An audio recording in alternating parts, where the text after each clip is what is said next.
आणि आता सविस्तर वृत्त।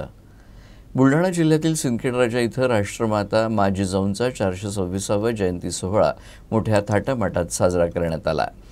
शुक्रवारी पहाटे जिजाऊंचे वंशज, नगरपरिषद, जिल्हा परिषद प्रशासन आणि मराठा सेवा संघाकडून जिजाऊंचं पूजन करण्यात आलं आणि या जिजाऊ जन्मोत्सव सोहळ्याला सुरुवात झाली। सिंदखेड राजानगरीत राज्यभरातून मोठ्या संख्येत जिजाऊ भक्त दाखल झाले। याशिवाय राज्यातील मंत्री सुधीर मुनगंटीवार, दिलीप वळसे पाटील सोबतच राष्ट्रवादीच्या नेत्या सुप्रिया सुळे या देखील सिंदखेड राजानगरीत येऊन राष्ट्रमाता जिजाऊंना जयंतीनिमित्त अभिवादन करणार आहेत।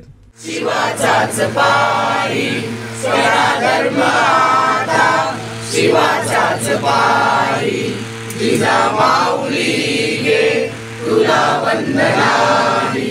आज 12 जानेवारी जिजाऊ साहेबांचा 426वा जिजाऊ जन्मोत्सव आणि त्यानिमित्तानं जगभरातून येणारे जिजाऊ प्रेमी या जिजाऊ साहेबांच्या जन्मस्थळी येत असतात।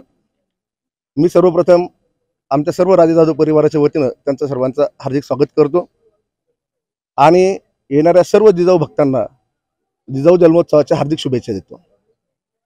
खऱ्या अर्थानं आजचा दिवस म्हणजे स्वराज्य जननी राजमाता जिजाऊ साहेब यांचा जन्मदिवस आहे आणि आजच्या दिवशी ज्या मातेनं जगाला, भारताला आणि आपल्या महाराष्ट्राला कित्येक वर्ष अन्यायात खितपत पडलेल्या जिजाऊ मावळ्यांना स्वराज्याचा मंत्र दिला, त्या राजमाता जिजाऊंचा आज जन्मदिवस आहे।